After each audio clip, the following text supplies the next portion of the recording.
¿Cómo es que un biólogo marino termina siendo por accidente una de las franquicias animadas más rentables y famosas de toda la historia? Stephen Daniel Hillenburg nació el 21 de agosto del año 1961, hijo de un militar activo que tuvo que nacer en un puesto del ejército de los Estados Unidos en Oklahoma hasta cumplir un año de edad, pues su padre decidiría retirarse para darle un mejor ambiente a su familia que no sea este. Él junto a su hermano y madre terminaron viviendo en California, lugar donde su padre retomaría su vieja pasión que consideraba perdida, pero tomó fuerza en esa época, casi como si fuera un golpe de suerte. Su trabajo sería el diseño y dibujo de aeronaves espaciales. En un ambiente creativo, tanto como él como de su hermano Brian iniciaron a hacer sus primeros dibujos, pero mientras su padre y su hermano se fijaban en los confines inexplorados del espacio, él se fijó a mirar en una zona igual de desconocida para el mundo, el océano profundo. En su juventud, Stephen Hillenburg participó en diversas excursiones de buceo desde que cumplió los 16 años. También era un gran fanático del surf, viviendo de primera mano cómo era y funcionaba toda la vida marina. Su fascinación no terminó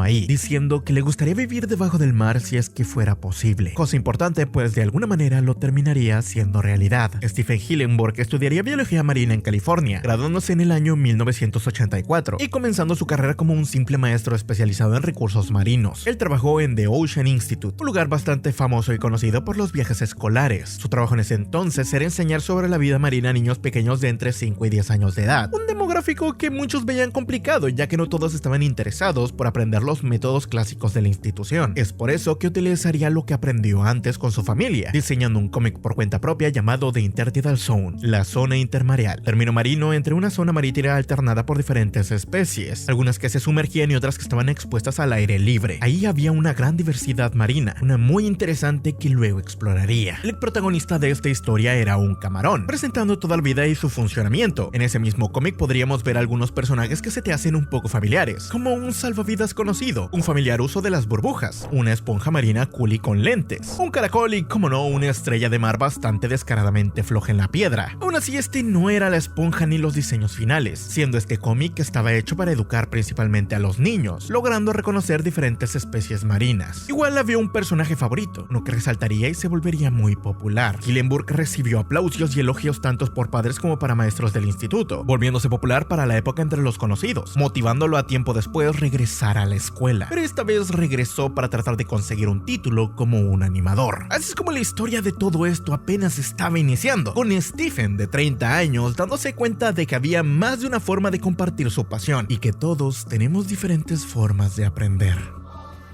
¡Él es Bob Esponja! Bob Esponja.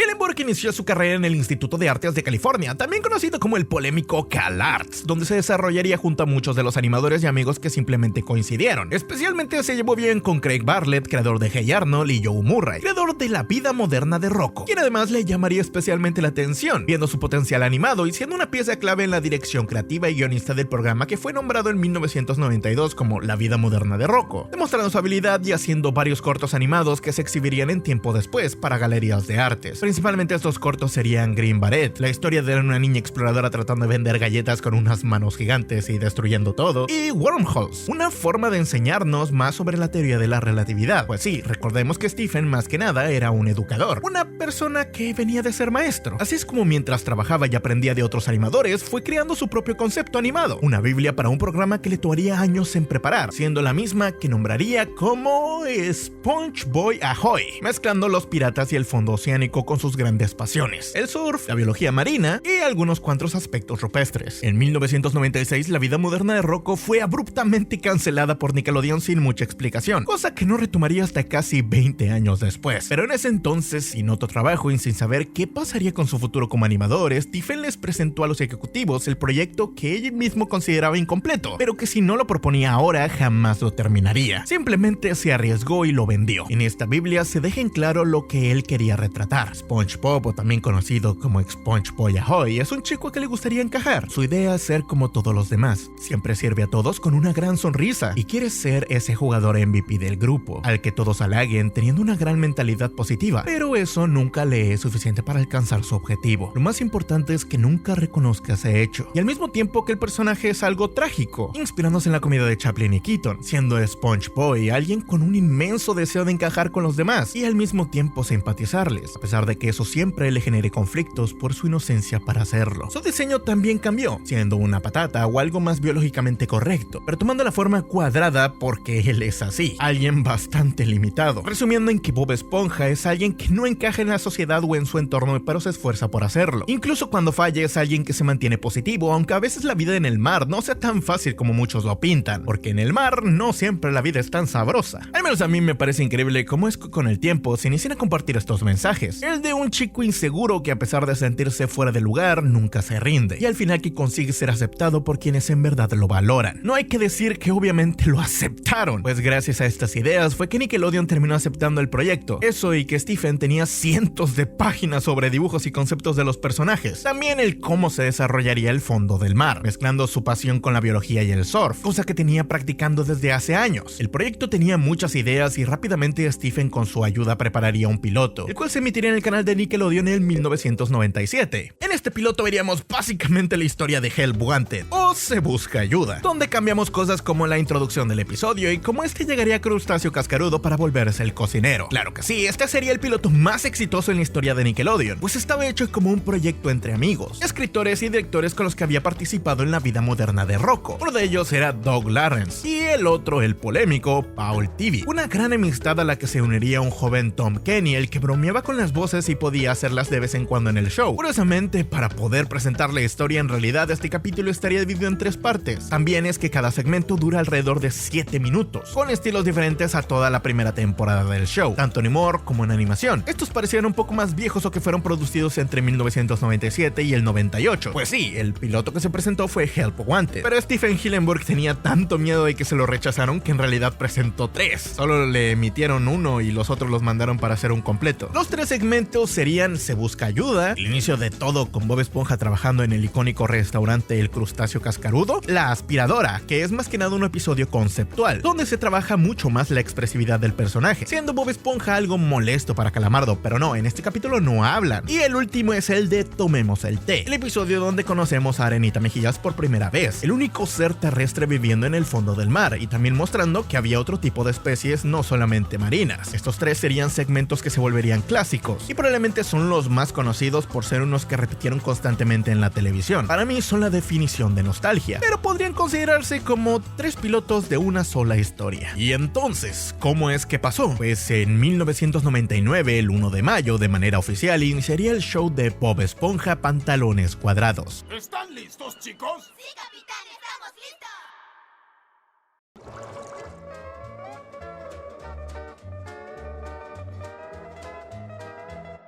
La primera temporada de Bob Esponja es probablemente la más icónica de todas. Incluso en Latinoamérica hubo un gran cambio en las voces principales, siendo interpretados por Caimán Martínez, cantando las canciones de La Pizza, haciendo vigilante del aula o siendo la pareja en el baile de Perlita, bailando La Esponja y causando un montón de accidentes. Esta temporada es algo rara, porque a pesar de no estar totalmente pulida en sus diseños y animación, tenía algo de encanto. Son esos personajes los que probablemente te vienen a la mente cuando recuerdas a Bob Esponja. Además, al ser la primera vez que se ve, tiene ese factor de impacto y sorpresa, siendo Bob Esponja algo más parecido a un nerd. Claro, esto de una buena perspectiva, o terminar metiéndose en problemas por ser demasiado inocente, con algunos personajes odiándolo por eso mismo y otros aprovechándolo para salirse con la suya, porque a pesar de ser tonto, es un tonto con suerte. Patricio también es icónico, al ser el mejor amigo de Bob Esponja que le faltan 1 o 2 tuercas, pero al igual que Bob, sin ser malo y siempre con las mejores intenciones de ayudar, aunque no sepa exactamente cómo hacerlo y no sea consciente de su estupidez. Por eso también a lo mejor los dos hacen una dupla medio extraña donde piensan que eran como gays. ¿Recuerdan que todos pensaban que Bob Esponja era gay y luego ya después medio lo confirmaron? Pusieron alguna cosa en Nickelodeon. Tienen capítulos raros como el de San Valentín, que está en esta temporada. Para mí es una temporada muy buena que podría disfrutarse tanto para chicos como grandes. Hay muchos capítulos educativos explorando conceptos de la biología marina de manera chistosa. Te están enseñando algo sin siquiera darte cuenta. Y hay que decir que la primera temporada en realidad solo tiene 20 episodios, tardando casi 2 años en emitirse por completo, porque según muchos de los que hablaron con Stephen en su tiempo, resultó ser un perfeccionista, al que le gustaba realizar cambios de última hora y mejorando constantemente la animación, algo notorio en el avance de los capítulos, y es por eso que también vemos constantemente un cambio en los personajes conforme avanza esta primera temporada, en colores, proporciones y sobre todo sus personalidades. Un dato curioso es que varios de los capítulos de la segunda temporada iniciaron a producirse antes de que terminara la primera, y llegaron a emitirse incluso antes de que esa terminara, así que sí, está un poco revuelto revuelto cómo está el asunto ahí, pero básicamente algunos capítulos de la primera no se habían terminado cuando ya había empezado a emitirse la segunda temporada. El problema aquí es que Nickelodeon necesitaba más Bob Esponja, y como era costumbre en ese tiempo se producían varios capítulos en simultáneo, siendo algunos retrasados por culpa de que Stephen quería hacer cambios.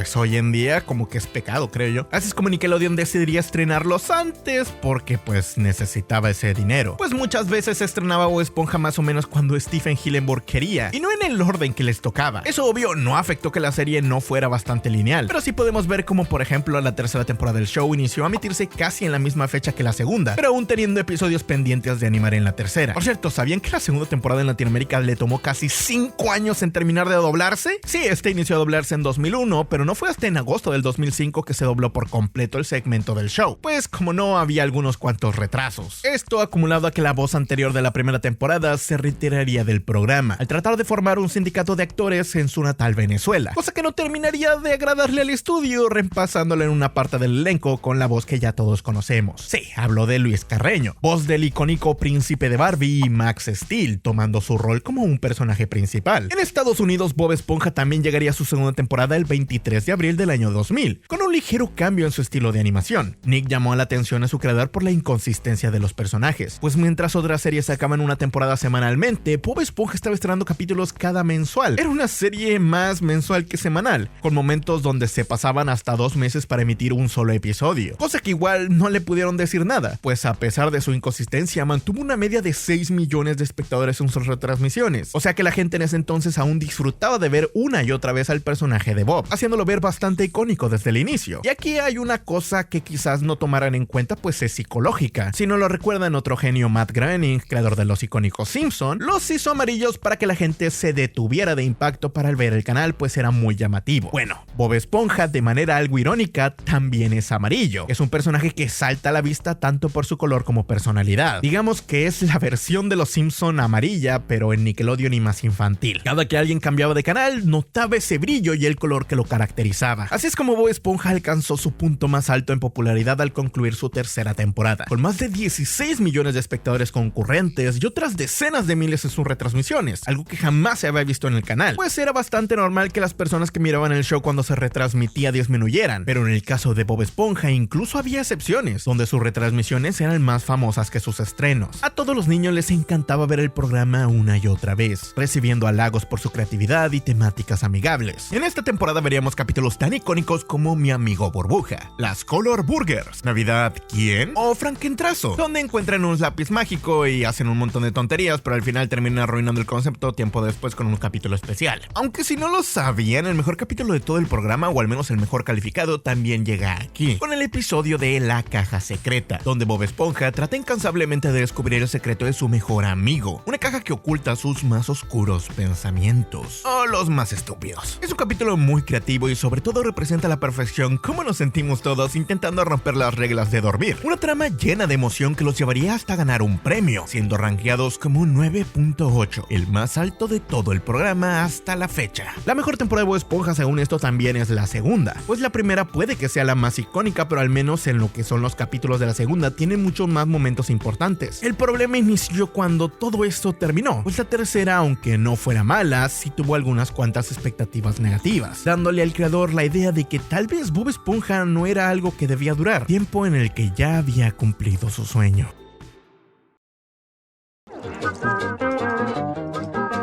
El inicio de la tercera temporada es algo raro. Si bien no tiene capítulos tan malos, hubo algunas decepciones por parte de los fans. Esta temporada inicia con el capítulo de Las algas siempre son más verdes, donde Plankton, cansado de fallar al robar la fórmula, recuerda que inventó una máquina para cambiar de roles con otras personas. Trama bastante simple y que ya habíamos visto antes, pero aquí se toma de manera un poco extraña. Él se vuelve el dueño del crustáceo cascarudo y vemos una exageración más marcada de los personajes, sobre todo de Bob, quien es un poco mucho más idiota y molesto. No para los otros personajes, sino más dirigido al espectador. Aún así, la tercera sigue siendo una muy buena temporada, en la que se notó en algunos aspectos que Nickelodeon estaba presionando bastante a su creador para que acelerara la producción y les diera mucho más material. Hoy en día esta temporada igual tiene frases icónicas y bastantes memes, toneladas y toneladas de memes. Su producción duró alrededor de 3 años, y entre tantos capítulos como ideas iniciaron a sentirse repetitivas para él, descartando muchos guiones que jamás vimos animados. Aún así, de manera curiosa, es que en esta tercera temporada Bob Esponja se se consagra de manera global, como uno de los shows más populares en la animación, iniciando a comercializarse desde la primera y segunda temporada en VHS y DVDs, vendiendo miles de peluches y mercancía relacionada. Nickelodeon al fin descubrió su mina de oro y no lo iba a dejar pasar jamás, pues Bob Esponja ya era una marca icónica en ese entonces. Obviamente ellos lo que pensaban es que de aquí podrían sacar mucho, pero mucho dinero. Esto no evitó que en 2002, apenas a 3 años de su estreno de todo, Nickelodeon le pediría a Stephen que hiciera una película, siendo cerca del final de la temporada que su creador se acercaría nuevamente a las oficinas para darles una noticia. Pues justo cuando estaba en el punto más alto de su carrera y haciendo de todo lo que quería, Stephen decidió acabar con Bob Esponja.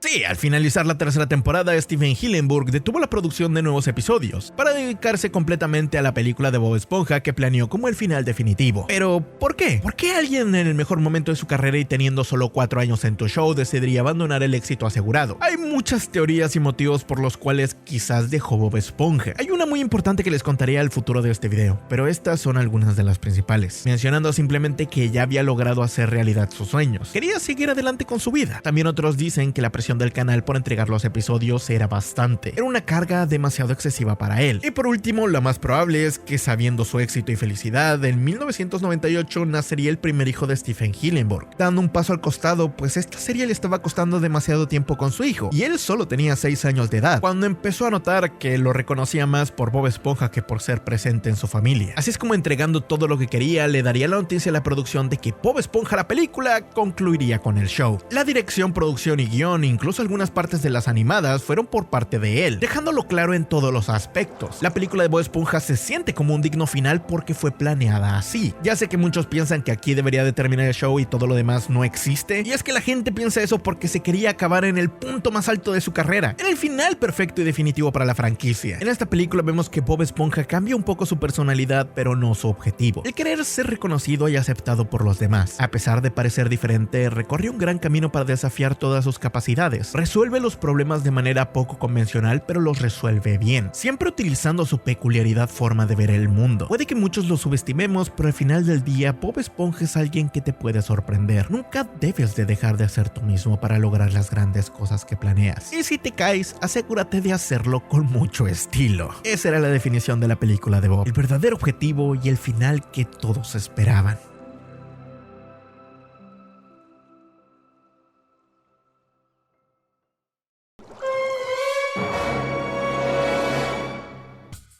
Stephen Hillenburg dejaría la producción de Bob Esponja después de esta película, para dedicarse a hacer otras cosas, aunque no se sabe mucho de su vida después de eso. Gente que era más cercana a él mencionó que él no le gustaba la fama, simplemente quería retirar los reflectores de su vida personal. Lo que él tal vez no esperaba es que su película, más que darle un cierre a la historia, se volvería un éxito, aprovechando al máximo los $30 millones que tenían como presupuesto para ganar más de 140 millones de ese entonces. La película también fue grandemente elogiada y había una gran expectativa sobre qué seguía en la historia de Bob Esponja Pantalones Cuadrados. Nickelodeon obviamente no lo dudó. A pesar de no tener a su creador, ordenó continuar la producción del show, solo que muchos de los viejos guionistas y directores abandonaron el proyecto por la falta de Stephen, al no querer traicionar su visión o simplemente no querer trabajar sin él. Bob Esponja estaba en su mejor momento para el año 2005 y con eso inició a emitirse su 4ª temporada, la primera de muchas temporadas que serían brutalmente criticadas, siendo Paul Tibbitt quien tomaría el cargo de showrunner, productor de la serie. Él era un viejo amigo de Stephen que trabajó casi desde el inicio del programa, pero al menos en mi opinión se desenvolvió mejor como un artista de storyboards y como un comediante moderado, pues si bien era bueno en lo que hacía, todo lo hacía bajo la supervisión de otras personas. Aquí él se volvería el jefe a cargo, y como jefe hubo varios cambios en la forma de entender el programa, para que dejara de ser un poco más inocente para los niños y se atreviera a cosas nuevas. El problema es que quizás no fue llevado por donde todos esperaban. No es que la 4ª temporada sea mala, pero sí es obvio el contraste que tiene con las demás. Aquí es donde la historia deja de tener temáticas amigables y submarinas para ser un poco más extravagantes. Y no extravagantes como en plan cambiemos la vida y veamos a Don Cangrejo desnudo, sino extravagantes en plan Don Cangrejo vende el crustáceo cascarudo a un conglomerado de empresas para ser rico nuevamente, aunque ya era una persona rica. Se vuelve un tipo de monopolio y cosas multimillonarias y al final lo termina volviendo a comprar. También a Patricio y Bob Esponja viajando entre universos y terminando en una versión medieval de Calabozos y Dragones o Fondo de Bikini, pero más más nórdico, o simplemente que Don Cangrejo deje el negocio de las hamburguesas para volverse una sede hotelera donde van a tratarlo mal. Este no es mal episodio, pero inicia de manera rara. Hacen un montón de ideas y locas que se veían interesantes para las primeras temporadas, y digo que este capítulo se defiende únicamente porque Calamardo se defiende de sus maltratos y es quien termina torturando al viejo tacaño. Ah, sí, por ejemplo, aquí Patricio ya es el Patricio que vemos en las siguientes temporadas. Un poco más sádico y estúpido a sobremanera. Ah, sí, cierto. También está ese chiste de la abuelita de Calamardo visitando México. Es tremendo momento. Ven a lo que me refiero. O sea, hay buenos chistes. El problema es más o menos como que la trama es muy rebuscada. La mayoría de historias giran en torno a un solo chiste, cuando siento que la trama antes de los capítulos avanzaba y evolucionaba conforme sus bromas. Por ejemplo, tienen un capítulo donde Plankton se quiere ligar a la mamá de Don Cangrejo para conseguir la receta secreta, lo cual es algo que Plankton sí haría con tal de conseguir su receta, pero el chiste se quema muy rápido cuando se vuelve repetitivo y un poco incómodo, pues trata más sobre viejos haciendo berrinches como niños o bebés para tener atención. En el capítulo 17 de esta temporada también vemos un cambio muy clave en Bob Esponja, pues al Patricio conseguir un bote y él no poder pasar su prueba de manejo, inicia a mostrarse enojado y envidioso de sus amigos, características con las que Stephen Hillenburg estaba en contra. Bob Esponja no sería capaz de sentir celos ni envidia genuina por sus amigos, pero a partir de esta temporada la personalidad inocente de Bob Esponja también desaparece. A pesar de eso, creo que las primeras temporadas sin Stephen Hillenburg, que ya no lo involucran en chistes o biología marina, siguen siendo algo icónicas. Por ejemplo, aquí es donde se estrenaría el capítulo icónico de Gary vuelve a casa, donde cantan una canción y tienen que ir a buscarlo por culpa de que Bob olvidó alimentarlo. Es un muy buen capítulo, bastante emotivo y que todos recuerdan. Un capítulo icónico que aún conserva algo de sentimentalismo y característico humor de Bob Esponja. Y al final de la temporada 4 tiene otro capítulo del mejor día, poniendo más a prueba todo lo que representa Bob Esponja con un día absolutamente malo, tratando de que todo mejore y perdiendo la positividad de él, pero siendo obvio salvado por sus amigos. Estos son algunos de los buenos capítulos que siguen estando, pero siguen estando enterrados entre alguno que otro capítulo curioso o raro. Al menos a mí me parecen, porque a lo mejor ya estoy muy grande, pero para los niños esto a lo mejor todavía sigue siendo bueno. Si alguno de ustedes igual se pregunta en dónde es que iniciaron las verdaderas decadencias de Bob Esponja, hay dos capítulos que lo dejan muy claro, y para muchos quedó en claro que es el equivalente de Los Simpson de Vida Prestada, ese capítulo donde el señor Skinner resulta no ser Skinner sino un impostor, y donde dicen que el show inició a decaer. Bueno, estos capítulos son Amar una Cangreburger, el capítulo 7 de la quinta temporada, siendo el primer capítulo en no alcanzar siquiera un 6 de calificación, y el otro punto de inflexión, que digamos que este fue el inicio de la decadencia donde pensaron que ya se estaba muriendo en la quinta temporada. Bueno, pues hubo otro capítulo en la sexta temporada donde la gente dijo definitivamente Bob Esponja ya se murió, valió verga, y muchos dejaron de verlo. Ese capítulo es el de la astilla. Sí, ¿recuerdan ese capítulo de la astilla súper asqueroso o innecesariamente asqueroso? Ese es el punto donde Bob Esponja se fue al carajo. En el primer capítulo Bob Esponja crea la que considera la cangreburger perfecta. Se enamora de ella y no quiere entregarla a cualquier persona para hacer comida, obsesionándose con su amor hasta tal punto de volverse incómodo, olvidándose de las otras personas y una de las cosas que son su pasión, el crear y hacer cangreburgers, pues hace muy de lado su trabajo y a sus amigos. Es un capítulo que cruza la estupidez del personaje y en realidad no tiene mucha historia, sino que solo trata de Bob Esponja teniendo citas con la cangreburger. Ah, sí, y de repente se pone a pelear con unas almejas de manera muy extraña, acabando la historia con una hamburguesa totalmente podrida que se termina comiendo solo por amor.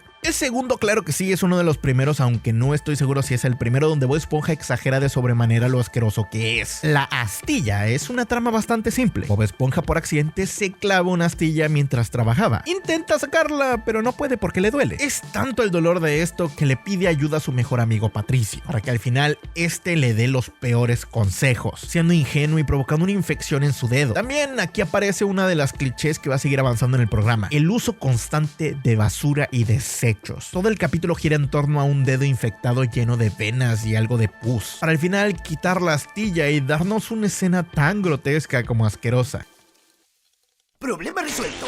En un capítulo donde genuinamente no pasa nada. Simplemente vemos algo asqueroso porque sí. Y su resolución es tan fácil que vale la pena perdérselo. Ya saben que yo no soy de decir que una serie entra en decadencia cuando su creador sale del programa. Pero por ejemplo en esta gráfica podemos ver como claramente hay un gran muro verde en las primeras temporadas antes de la tercera temporada. Podemos decir que es aquí donde la decadencia del show entra. Pero ¿por qué se sintió tan brusco el cambio? Creo que es algo más sobre enfoque. Antes el show trabajaba de ser más más amigable con el espectador, educativo y al mismo tiempo sentirse identificado con los problemas que vivía. En las siguientes temporadas, Bob Esponja deja todo eso de lado y fue para centrarse más en ser una comedia, en tener algunas aventuras ocasionales y cambiando, incluso exagerando de algunas maneras los rasgos que ya funcionaban. El término correcto o el que todos empiezan a usar es flanderización, cuando llevan al límite unas características para ser graciosos. La mayoría de los guiones de esos capítulos dependen de que Bob sea aún más ingenuo que de costumbre, que Patricio sea más estúpido rayando en lo psicópata y que Don Cangrejo sea aún más codicioso y Calamardo sufra bastante. Los capítulos tienen que cruzar nuevas fronteras cuando se desgasta la idea, y es por eso que Bob Esponja cambia bastante, porque cuando ya no queda más que contar, te inventas un nuevo problema o lo hackeas. Saca a sus personajes de la zona de confort, lo cual no siempre es malo, pero es malo si no sabes cómo sobrellevarlo. Es por eso que muchos programas de larga duración fracasan, porque no hay historia que pueda ser buena sin romper sus bases. No siempre es malo hacerlo si eso los va a hacer evolucionar, pero uno de los primeros problemas de Bob Esponja es que siempre regresan al status quo, retroceden o quieren hacer como que nada pasó. Al mismo tiempo, hacer tantos cambios grandes no garantiza que los nuevos fans regresen o se queden, porque si ya los engañaste antes con lo que era, puede que nunca recuperen su confianza. Es una cosa como de fidelizar personas para después engañarlas. No saben qué es lo que les estás ofreciendo y no saben si vale la pena regresar. Algo que sí tengo que decirles es que probablemente todo esto no solo es culpa de Bob Esponja, siendo en esa época entre 2006 y 2011 que el humor de manera de Nickelodeon era muy diferente en sus shows, implementándose más al estilo de MyTV, La Super Abeja, Breadwinners, Fanboy y Chom Chom, Rocket Monkeys. Eran series que tenían un humor muy similar. Muchos piensan que le copiaron a Bob Esponja, pero por lo que pude ver en este orden, había series que se estrenaron antes de que Bob Esponja empezara a implementarlo, como lo era MyTV, La Super Abeja. Inició un precedente para tratar de ser más como Ren y Stimpy en estas próximas temporadas para ser exitosos. Así que sí, diría que es desde la sexta temporada en adelante que fue el momento más oscuro del programa. A pesar de todo, Bob Esponja seguía gozando de un gran éxito. Sí, a los niños todavía les encantaba, siendo visto porque en verdad muchas personas esperaban o querían a Bob Esponja. Además, de una manera constante seguían las retransmisiones de viejos episodios. Muchos de nosotros al crecer aún así creo que sobrejuzgamos a Bob Esponja, pero de vez en cuando teníamos buenos capítulos de la serie, aunque más raros y otros que definitivamente abusaban del humor escatológico. El caso es que los niños seguían prefiriendo a Bob Esponja sobre otros programas, y eso siguió por mucho tiempo. ¿Será que nosotros crecimos y ya no éramos el público objetivo, o que Bob Esponja era realmente malo en ese tiempo? Solo ustedes lo decidirán. Y digo que la historia de Bob Esponja pudo haber acabado aquí, pero tenemos un nuevo plot twist, de esos de los que nadie espera, y es que tras tantos años, cerca del año 2010, pasaría su 10º aniversario de Los Espectadores, en donde Bob Esponja iniciaría la verdadera decadencia de forma preocupante. Antes ya habían tenido bajadas de espectadores concisas, pero su primer golpe bajo fue en ese entonces, pues Nickelodeon vio un problema en sus cifras, o lo que llamaban su gallina de los huevos de oro. Quizás podría estar enferma, poniendo en peligro a todo el canal, y Bob Esponja iniciando a retroceder con su audiencia, principalmente porque siendo el programa número de Nickelodeon el que más dinero generaba, no había logrado evolucionar lo suficiente. ¿Qué es lo que ahora la gente quiere? ¿O qué es más bien lo que piden los niños?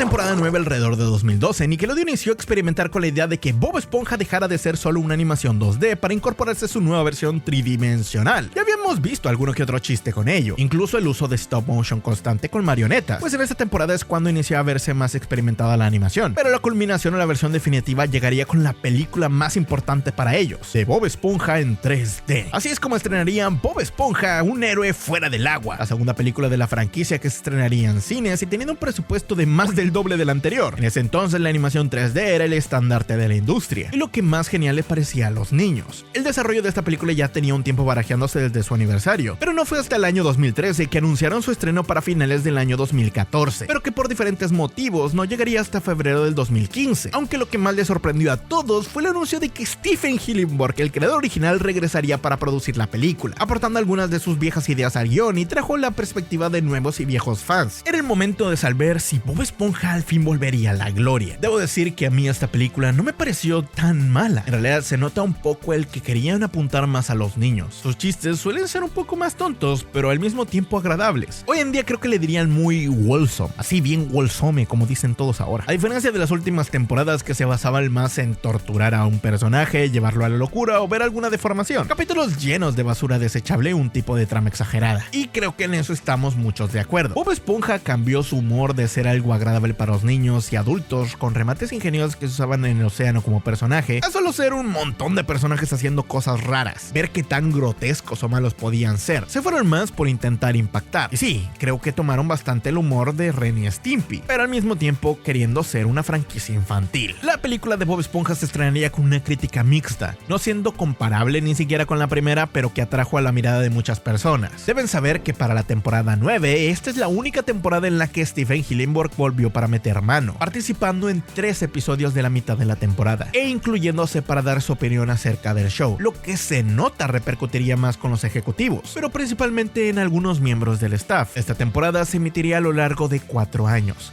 siendo la temporada que más tiempo duró en producción porque se dividió entre la película y la serie, además de estar bastante pendientes de la audiencia. Algunos incluso llegaron a pensar que iban a cancelar a Bob Esponja. ¿Por qué digo que también Hillenburg influyó en esto? Porque desde allí en 2017, Bob Esponja ha comenzado a tener capítulos un poco menos horribles. Y curiosamente también Nickelodeon ya no está dejando todos los huevos en una sola canasta, dándole la oportunidad de tardarse o pasar su misión si es necesario. El que más ha estado apelando por esta calidad ha sido el mismo Tom Kenny, voz de Bob Esponja en inglés, que si bien es un gran fan de la franquicia, mostró algo de descontento de cómo se estaba llevando la franquicia desde la 8ª temporada, pensando que el alma de Bob Esponja era su inocencia y su corazón, no el niño más caprichoso y grotesco que se estaba volviendo. Recuerden que Tom Kenny y Stephen Hillenburg se habían conocido desde hace muchos años y ellos eran buenos amigos. Quizás el reencontrarse y conectar de nuevo pudo ayudar a entender mejor cuál debía de ser el rumbo del programa, el que habían perdido hace muchos años. Digo, cuando una serie es tan exitosa a veces puede nublarse la vista de las personas, pero es cuando las cosas inician a salir mal que quizás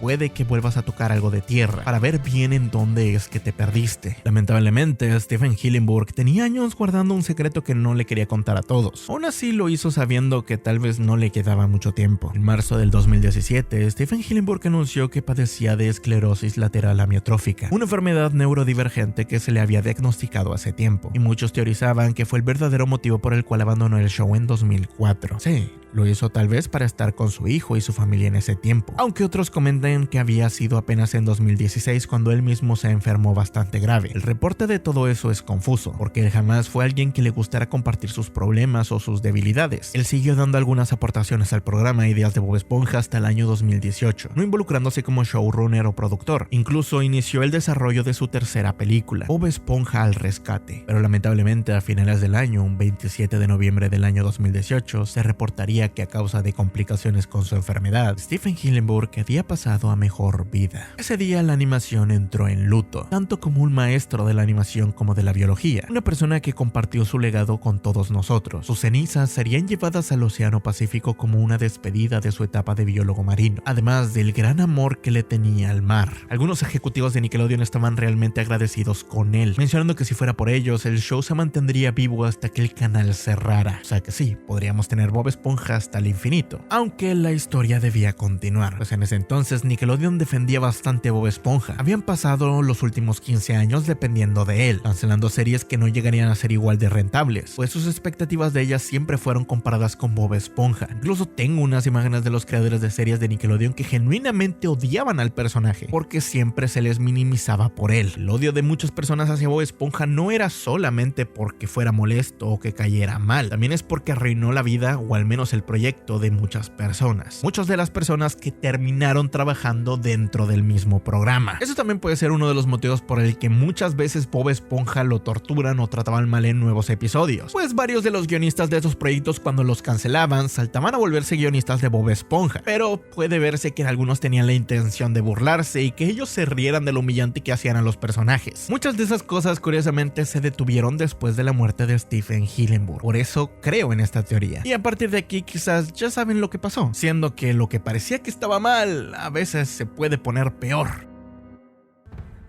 Justo después de la muerte de Stephen Hillenburg, la historia de Bob Esponja ya no tenía intermediarios aparte de su familia, o personas que apelaran por ella y estuvieran involucradas, pues su creador y quien tenía un inicio a los derechos de la franquicia murió, y ahora Nickelodeon tendría el 100% de las decisiones en el programa. En el 2009, él tuvo una pequeña participación en el 10º aniversario del show, junto a una entrevista en el New York Times. Le preguntaron si es que ahora Bob Esponja, cumpliendo 10 años, se vería como una franquicia, sacando algunos spin-off o sobre todo personajes de fondo, a lo que Stephen Hillenburg había respondido respondido que no le gustaría que esto se volviera una franquicia desgastada y arruinada, negándose a la idea de que se produjeran nuevos spin-off del programa de Bob Esponja. Pero, ¿qué sería lo que pasó justo después de su muerte? Bueno, Nickelodeon anunció la producción de varios proyectos. Uno de los primeros, El Campamento Coral, el show de Patricio y una que otra serie centrada en Arenita. Algunas de estas fueron canceladas por su polémica y también porque no llegaron a ningún puerto. Tras tantas polémicas, el único miembro veterano del grupo y productor original, showrunner de ese en tiempo de Bob Esponja y muy amigo de Stephen Hillenburg, saldría a dar la cara. Paul Tibbitt terminó saliendo del show, criticando a los ejecutivos y lamentando su codicia. Al considerarlos perezosos, añadió que Stephen Hillenburg probablemente hubiera odiado esos proyectos. Así que sí, no sabemos si lo despidieron o simplemente se fue por todo este pedo que hubo. Como lo imaginaban, estas continuaciones no fueron tan bien recibidas, sobre todo al inicio. Campamento Coral fue duramente criticada y después cancelada a través de 2 temporadas. Y el show de Patricio tuvo una primera temporada horrorosa, aunque algo raro pasó con esta última, ya que estaba conformado totalmente por nuevos escritores y directores, algunos bastante jóvenes y menos fastidiosos, que veían al show de Patricio como una alternativa a lo que hubiera sido antes Bob Esponja.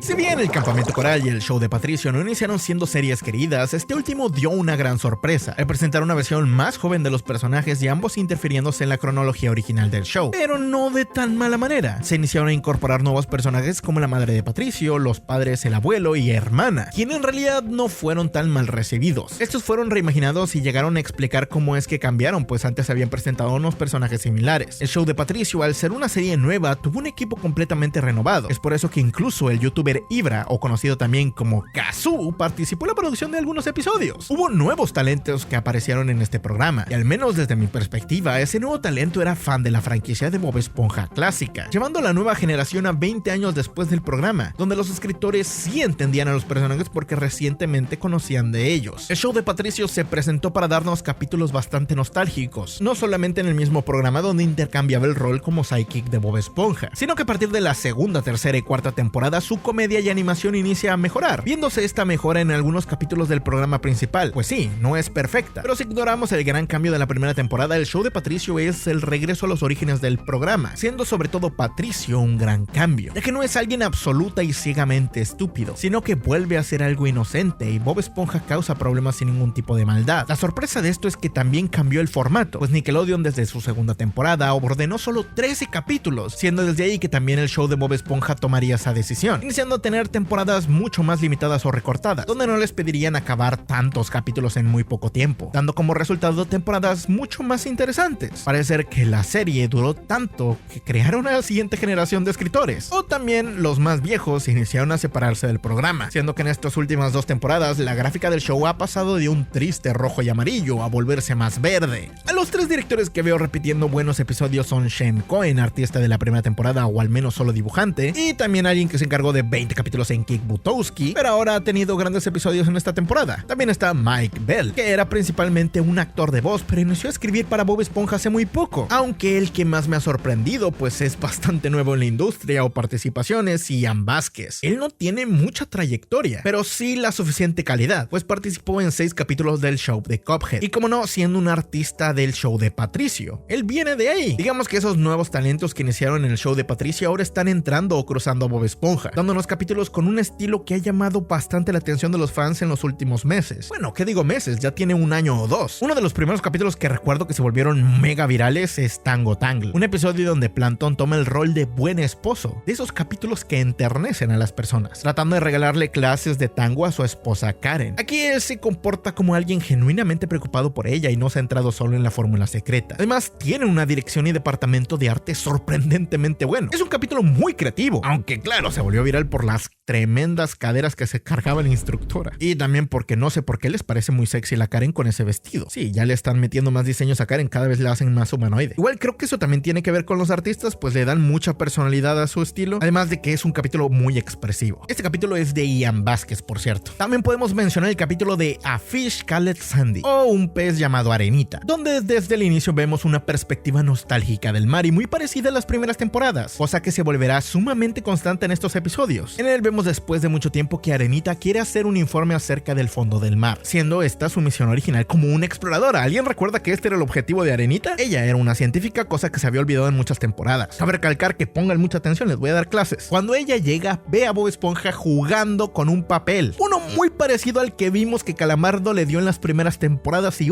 tremendas referencias con más de 20 años de diferencia. Son este tipo de cosas que me hacen pensar que los nuevos escritores y directores de Bob Esponja son viejos fans del programa, que se la saben muy bien de memoria y querían hacer sus propios programas porque dijeron: no mames, pinches viejos no le saben al Bob Esponja, déjame vengo yo y les voy a enseñar cómo era Bob Esponja de verdad. Siguiendo con el capítulo, Bob Esponja le dice a Arenita que todo lo que escribió del mar es muy frío y sin corazón, pues no puede expresar lo que siente al no volverse una especie marina. Es ahí donde Arenita, sintiéndose algo apartada de sus amigos, termina construyendo una máquina para mezclar su ADN con el de un pez icónico y que ya todos conocemos. Así es como Arenita por fin puede salir sin la necesidad de usar su traje, experimentando el mar y todo sobre sus placeres. Es un capítulo que bien podría ser de la etapa de Hillenburg, pues está contado como si quisiera enseñarlo lo especial y hermoso que es el mar, sus costumbres y lo libre que se siente ser un pez. Por ahí hay un chiste de ellos comiendo hojuelas como peces y Patricio comiéndose a sí mismo, lo que, ojo, es científicamente comprobado y que se alimentan de los restos. Así que sí, esto tiene sentido y es un chiste ñoño que me gusta. Las referencias no acaban ahí, siendo Bob Esponja y Arenita quienes caen en la zona de pesca, poniéndose en peligro a Arenita como un pez que no puede resistir el impulso de morderlo. Este podría ser un hermoso y perfecto hasta ese momento, pero igual da un giro en su mutación que no funcionó muy bien, convirtiéndola en un monstruo y Bob Esponja debe pararla. Algo que no complican tanto como en otros casos, sino que lo hacen gracioso y termina revolviéndose con un baño de burbujas, dándonos un gran cierre a la aventura de Arenita explorando el mar y también reforzando la amistad de estos dos que habían olvidado. Me parece un capítulo sumamente nostálgico y que no solamente es bueno por ser eso, sino por explorar nuevas ideas que bien pudieron hacerse desde hace mucho, pero que fueron omitidas por más chistes fáciles y que quizás solamente pudiera ser expresado por fans verdaderos del show. Y sí, este capítulo fue de Mike Bell. Curiosamente, en la última temporada, la número 17, estos golpes de nostalgia se vuelven aún más duros, ya que en el capítulo de Bob Esponja y Patricio, Timeline Twist Up, hacen una especie de soft reboot de la línea temporal de Bob Esponja, incorporando el show de Patricio en la serie original. Tras varias vueltas a la aventura, Bob Esponja y Patricio guardan una nueva foto en su álbum de recuerdos, teniendo fotos nostálgicas que a todos nos recuerdan capítulos del show, pero de la nada el padre de Patricio aparece en una de ellas, siendo el que había roto sus pantalones en lugar de Bob. Así es como aparece la hermana de Patricio, quien le dice que sus padres estuvieron usando su máquina del tiempo, haciendo un viaje nostálgico con esos personajes e incluso tratando de replicar la animación de Bob Esponja que tenía en los años 90. Ellos dos viajes en el tiempo a capítulos como el de Help Wanted, donde un joven Bob Esponja estaba desanimado por no poder conseguir la espátula que había pedido, diciéndole que en realidad fue el mismo Bob Esponja quien la construyó para dársela, y también diciéndole que consiga ese trabajo, pues será la mejor decisión de su vida. Sí, esto es absolutamente cine. Es un capítulo que sí vive un poco de la nostalgia, pero al mismo tiempo abre las puertas a que en un futuro se retomen estas historias o que se respondan preguntas que nos hicimos hace tiempo. Pues definitivamente Bob Esponja parece haber caído en muchas mejores manos ahora. Unas manos de fans que están recuperando la gloria del programa. Tengan en cuenta que esta es una de las más longevas de la historia, y parece ser que igual ha trascendido al punto de que las generaciones actuales que crecieron con ella han iniciado a meter mano. No es segura que esta calidad se mantenga para los próximos episodios y que se vuelva más disfrutable, pero sí es seguro que algo mejor podría pasar.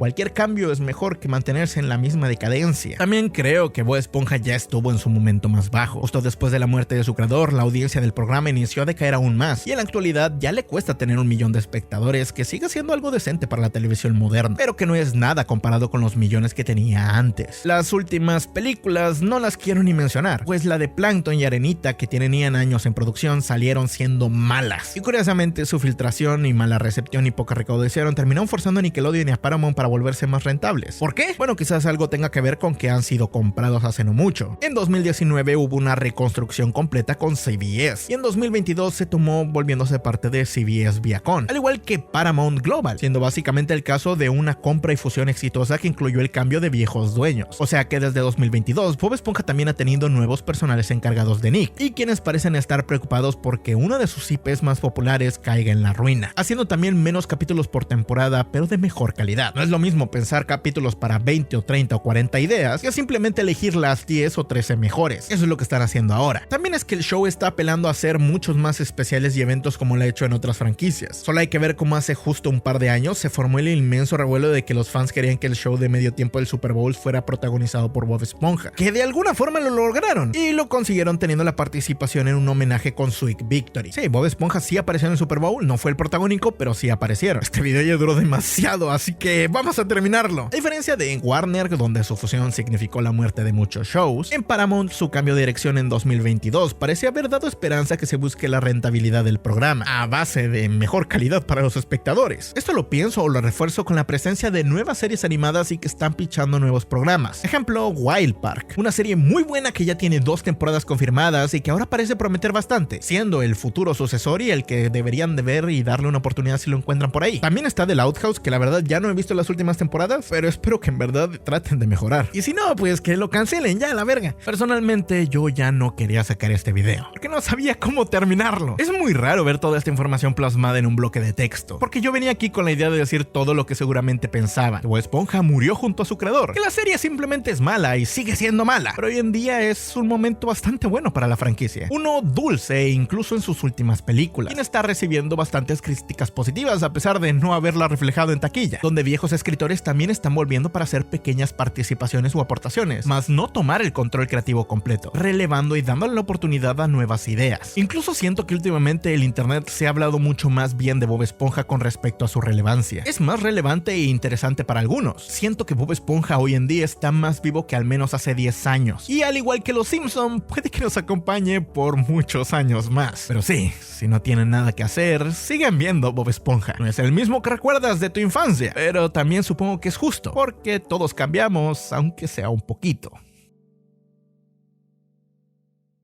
Y nada, chicos, eso es todo por este largo y peligroso video. Espero que les haya gustado y recuerden que si les gustó pueden apoyarme con un like. Dejen su comentario, que es muy importante para el algoritmo. Compártanlo donde puedan, no sé si tengan redes sociales. Es más, aunque no tengan amigos, güey, compártanlo. Y véanlo varias veces porque este video me costó mucho tiempo y trabajo. Así que si quieren el video de los Simpsons y lo demás, necesito que terminen de ver este video unas 5 veces. Ahora sí, ya me voy. Adiós. Bye.